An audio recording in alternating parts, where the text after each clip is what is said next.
Bisnis jasa.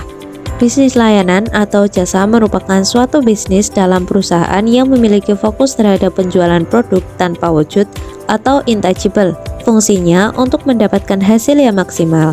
Selain itu juga untuk mengembangkan visi dan misi perusahaan ke arah yang lebih baik. Karakteristik dan jenis-jenis bisnis jasa. Karakteristik: tidak menjual dan menyediakan produk fisik, menjual jasa, jasa tidak memiliki harga baku, dan jasa tidak memiliki harga pokok. Jenis-jenis bisnis jasa: konsultasi, keuangan, kesehatan dan kesejahteraan, jasa profesional, perawatan rumah, transportasi dan logistik. Kelebihan dan kekurangan bisnis jasa. Kelebihan: menghemat modal, tidak membutuhkan stok barang, tidak terdapat pengendapan modal, dan tidak membutuhkan gudang dan distribusi. Kekurangan: tantangan dalam strategi promosi, dan tidak terdapat retur atau pengembalian produk. Contoh bisnis jasa offline dan online. Contoh offline: jasa penjahit, jasa laundry, jasa potong rambut, dan jasa bersih rumah. Contoh online: copywriting, desain grafis, copywriter, dan content creator, dan seorang affiliate marketer. Bisnis dagang atau retail. Retail merupakan suatu penjualan produk dalam suatu bisnis kepada konsumen agar dapat digunakan atau dikonsumsi dengan upaya pemasaran barang yang dilakukan dengan cara mengecer atau satuan langsung kepada konsumen. Retail hadir sejak 1960-an dan sudah berkembang di Amerika Serikat sejak 1860-an.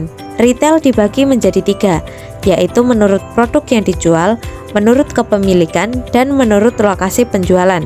Rantai pasokan bisnis retail, yaitu produsen, grosir, retailer, dan konsumen akhir. Karakteristik dan contoh bisnis retail. Karakteristik: berjualan langsung pada pelanggan, have stock, berperan sebagai perantara produsen, membantu pemasaran dan promosi berbagai brand. Contoh bisnis retail offline dan online.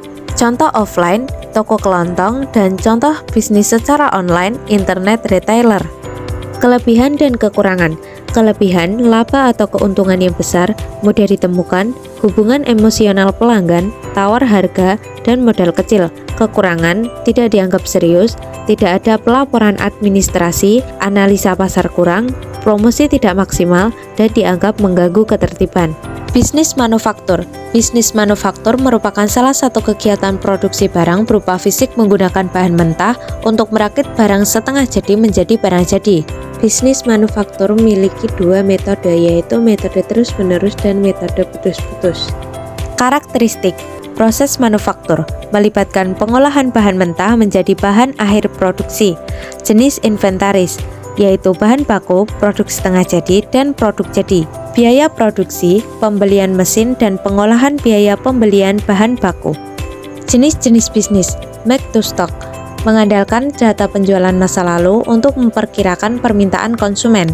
Make to order, produk yang dibuat sesuai keinginan dari konsumen. Make to assemble, mengandalkan perkiraan permintaan untuk menyimpan komponen suatu produk. Manufaktur diskrit, manufaktur job shop, manufaktur proses kontinu atau berlanjut, manufaktur proses batch.